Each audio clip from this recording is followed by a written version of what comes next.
Halo, di video kali ini kita akan membahas 3 materi pokok, yaitu yang pertama tentang pengantar akuntansi forensik, yang kedua tentang mengapa akuntansi forensik, dan yang ketiga tentang lingkup akuntansi forensik. Semuanya akan terbagi ke dalam 15 subpokok materi. Untuk pembahasan lebih lengkapnya bisa disimak di dalam video penjelasan berikut ini. Materi yang pertama yaitu pengertian akuntansi forensik. Menurut Merriam-Webster Collegiate Dictionary dalam edisinya yang ke-10, forensik dalam bidang akuntansi diartikan sebagai penerapan disiplin akuntansi pada masalah hukum. Sebagai contoh, dalam kasus sengketa antara PT Telkom dan PT Area West International atau AWI yang telah berlangsung selama hampir 2 tahun akhirnya dapat diselesaikan melalui akuisisi AWI oleh PT Telkom dalam bulan Agustus di tahun 2003. Dalam sengketa ini, AWI menggunakan PricewaterhouseCoopers sebagai akuntan forensiknya dan penyelesaian sengketa dilakukan di luar pengadilan. Hal ini berarti dapat disimpulkan bahwa audit forensik ialah penerapan disiplin akuntansi dalam arti luas, termasuk auditing pada masalah hukum untuk penyelesaian hukum di dalam maupun di luar pengadilan. Akuntansi forensik dapat diterapkan di sektor publik maupun sektor privat atau perorangan, perusahaan swasta, yayasan swasta, dan lain-lainnya. Materi yang berikutnya yaitu akuntan forensik di pengadilan. Penggunaan akuntansi forensik sebagai ahli di pengadilan, khususnya di pengadilan tindak pidana korupsi, adalah tantangan dan peluang untuk memperbaikinya. Di Indonesia, penggunaan akuntan forensik dapat digunakan di sektor publik maupun privat karena jumlah perkara yang lebih banyak di sektor publik. Akan tetapi, ada juga alasan lain, yakni kecenderungan untuk menyelesaikan sengketa sektor privat di luar pengadilan. Di sektor publik, para penuntut umum atau kejaksaan dan KPK menggunakan ahli dari BPK, BPKP, dan Inspektorat Jenderal dari departemen yang bersangkutan. Di lain pihak, terdakwa dan tim pembelanya menggunakan ahli dari akuntan publik. Kebanyakan ahli-ahli ini sebelumnya praktik di BPKP. Kita lanjut ke materi yang berikutnya yaitu praktik akuntansi forensik di Indonesia. Beberapa negara Asia termasuk Indonesia pernah mengalami krisis keuangan di tahun 1997. Krisis keuangan tersebut terus memburuk dan berdampak pada pemerintahan dan perekonomian negara. Dalam bulan Oktober di tahun yang sama, di ASEAN Wall Street Journal untuk memberitakan bahwa kemungkinan pemerintah Indonesia akan meminta bantuan IMF dengan resep-resep penyihatan perbankan Indonesia yang merupakan awal dikenalnya EDDP atau Agreed Upon Due Diligence Policy. Pada awalnya, EDDP ini dikerjakan oleh akuntan asing. Temuan awal EDDP ini menimbulkan banyak kejutan dalam dunia bisnis. Sampel EDDP menunjukkan perbankan melakukan overstatement di sisi aset dan understatement di sisi kewajiban. Di tahun 2005 merupakan tahun awal suksesnya akuntansi forensik dan sekaligus sistem pengadilan. Ada 2 kasus yang paling menonjol. Yang pertama yaitu Komisi Pemilihan Umum, di mana akuntan forensiknya adalah BPK. KPK berhasil menyelesaikannya di pengadilan. Dan kasus yang kedua adalah Bank BNI, yang mana akuntan forensiknya bukan dilakukan oleh lembaga pemeriksaan atau kantor akuntan, melainkan oleh PPATK. 2 ahli dari PPATK berhasil meyakinkan hakim mengenai kunci Adrian Woworontu. Materi yang berikutnya yaitu akuntan forensik sektor publik. Akuntan forensik sektor publik di Indonesia lebih menonjol daripada akuntansi forensik sektor privat. Selain nilai kerugian yang menakjubkan, kasus-kasus di sektor publik lebih dramatis karena kolusi antara penyelenggara negara di tingkat tinggi dengan para pebisnis atau calo perkara swasta sampai pertemuan di tempat yang eksotis. Selanjutnya yaitu model akuntansi forensik. Akuntansi forensik awalnya adalah perpaduan yang paling sederhana antara ilmu akuntansi dan hukum. Dalam kasus yang lebih pelik, ada satu bidang tambahan yaitu audit, sehingga model akuntansi forensiknya direpresentasikan dalam 3 bidang, yaitu akuntansi, hukum, dan audit. Di dalam audit, secara umum maupun audit yang khusus, untuk mendeteksi adanya kecurangan, auditor harus berupaya melihat kelemahan-kelemahan dalam sistem pengendalian intern, terutama yang berkenan dengan perlindungan terhadap aset yang rawan akan terjadinya kecurangan. Selanjutnya yaitu segitiga akuntansi forensik. Teman-teman bisa lihat di gambar, yaitu konsep yang digunakan dalam segitiga akuntansi forensik di sini adalah konsep hukum. Konsep hukum ini paling penting dalam menetapkan adanya atau tidaknya kerugian. Kerugian di sini adalah titik paling pertama dalam segitiga akuntansi forensik. Titik kedua di sini adalah perbuatan melawan hukum. Tanpa perbuatan melawan hukum, tidak ada yang dapat dituntut untuk mengganti kerugian. Titik ketiga di sini teman-teman bisa lihat adanya keterkaitan antara kerugian dan perbuatan melawan hukum. Nah, perlu teman-teman tahu perbuatan melawan hukum dan hubungan kausalitas adalah ranahnya para ahli dan praktisi hukum, sedangkan perhitungan besarnya kerugian adalah ranahnya para akuntan forensik. Yang selanjutnya yaitu corporate governance. Berangkat dari semakin dinamisnya dunia usaha, suatu perusahaan dituntut untuk mempunyai tata kelola yang baik atau yang biasa disebut dengan good corporate governance. Untuk dapat dikatakan sebagai perusahaan dengan tata kelola yang baik, ada beberapa prinsip utama yang perlu diperhatikan, yaitu yang pertama, keadilan. Prinsip ini menjadi poin penting untuk dapat mewujudkan GCG. Keadilan terhadap pemegang saham bertujuan untuk melindungi hak seluruh pemegang saham dalam perusahaan yang bersangkutan.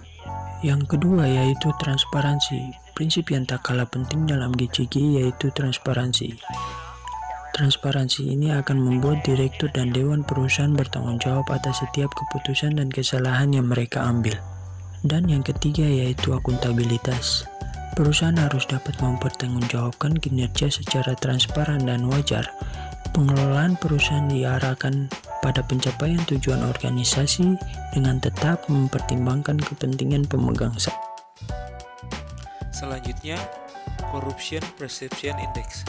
Indeks persepsi korupsi sangat dikenal di Indonesia, dengan atau tanpa pemahaman yang benar. CPI adalah indeks mengenai persepsi korupsi di suatu negara. Indeks ini diumumkan setiap tahunnya oleh TI, di mana TI adalah organisasi masyarakat global yang mempelopori pemberantasan korupsi. TI mempertemukan bangsa-bangsa dalam suatu koalisi untuk mengakhiri dampak buruk yang dahsyat dari korupsi terhadap manusia di seluruh dunia.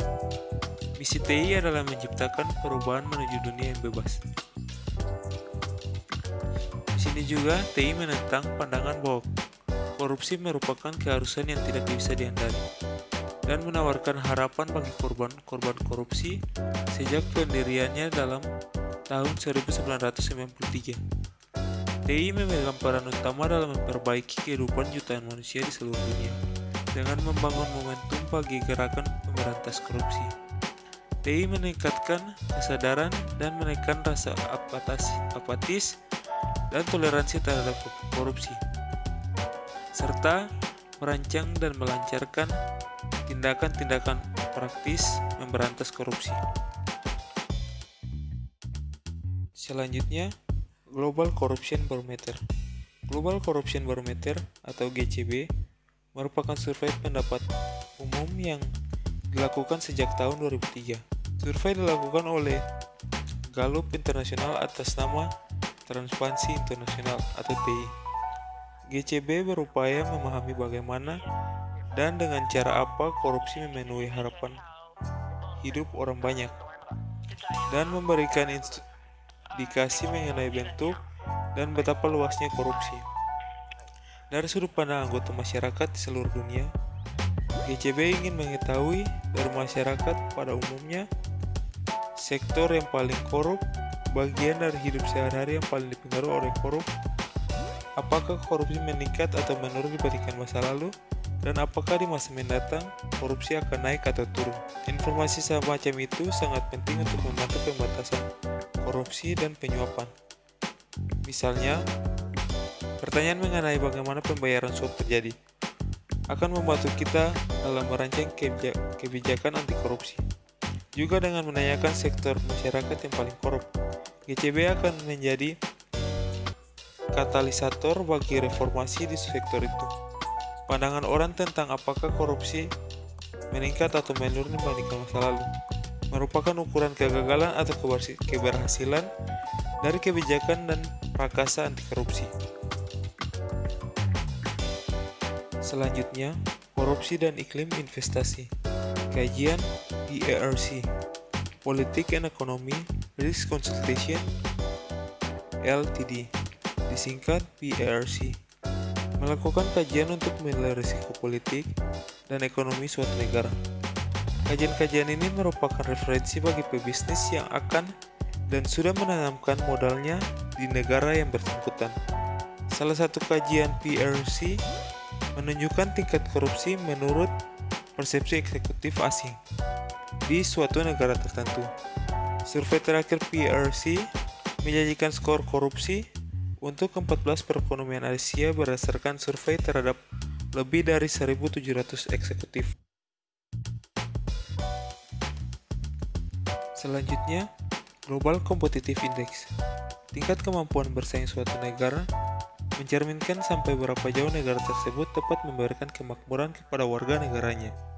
Sejak 1979, World Economic Forum menerbitkan laporannya yang meneliti faktor-faktor yang memungkinkan perekonomian suatu negara atau bangsa dapat mempunyai pertumbuhan ekonomi dan kemakmuran jangka panjang yang berkesinambungan.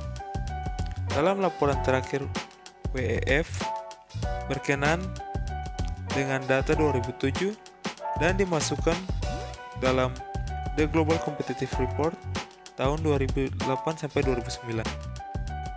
Berikut merupakan laporan terakhir WEF. Laporan ini memeringkat tingkat kemampuan bersaing negara-negara dalam indeks yang disebut Global Competitive Index. Untuk laporan 2008-2009, Indonesia masuk peringkat 55 di antara 134 negara yang disurvei. Sebagai perbandingan, tabel ini akan menunjukkan peringkat Indonesia dan negara-negara tetangga, di mana pada peringkat tahun lalu Indonesia berada pada peringkat 54 dan pada tahun berikutnya Indonesia masuk pada peringkat ke-55 dengan skor 4,25. Berikut ini merupakan survei dalam 3 tahun terakhir, di mana Indonesia memiliki peringkat dan skor dalam Global Competitive Index. Pada tahun pertama, Indonesia memiliki peringkat 55 dari 134 negara dengan skor 4,25. Pada tahun berikutnya, Indonesia memiliki peringkat 54 dari 131 negara dengan memiliki skor 4,20. Pada tahun berikutnya, Indonesia masih di posisi yang sama, yaitu posisi 54 dari 122 negara dengan memiliki skor 4,20. Teman-teman, materi selanjutnya mengenai praktik di sektor swasta. Gijek Bologna dan Ruben Jack Linguist, dua penulis perintis mengenai akuntansi forensik, mengemukakan beberapa istilah dalam perbendaharaan akuntansi, yakni fraud auditing, forensic accounting, investigative accounting, litigation support, dan valuation analysis. Menurut mereka, istilah-istilah tersebut tidak didefinisikan secara jelas. Mereka menamakan bahwa dalam penggunaan sehari-hari, litigation support merupakan istilah yang paling bias dan mencakup keempat istilah lainnya. Dalam makna ini, segala sesuatu yang dilakukan dalam akuntansi forensik bersifat dukung untuk kegiatan litigasi. Berikut ini adalah penjelasan singkat dari beberapa jasa forensik. Yang pertama, analitik dan forensik teknologi. Yang kedua, fraud risk management. Yang ketiga, FCPA reviews dan investigation. Yang keempat, anti money laundering service. Yang kelima, whistleblower hotline. Yang keenam, business intelligence service. Selanjutnya mengenai asset recovery. Asset recovery adalah upaya pemulihan kerugian dengan cara menemukan dan menguasai kembali aset yang dijarah, misalnya dalam kasus korupsi, penggelapan, dan pencucian uang. Selanjutnya mengenai fraud dan akuntansi forensik. Akuntansi forensik pada dasarnya mengenai fraud. Oleh karena itu, para akuntansi forensik di Amerika Serikat menamakan asosiasi mereka Association of Certified Fraud Examiners, disingkat ACFE. Dan yang terakhir mengenai praktik di sektor pemerintahan. Ada lembaga yang melakukan pemeriksaan keuangan negara, ada beberapa lembaga yang merupakan bagian dari pengawasan internal pemerintah, ada lembaga-lembaga pengadilan, ada lembaga yang menunjang kegiatan memerangi kejahatan pada umumnya dan korupsi khususnya seperti PPATK dan lembaga-lembaga lainnya seperti KPK. Baiklah, sekian pembahasan materi kali ini. Terima kasih.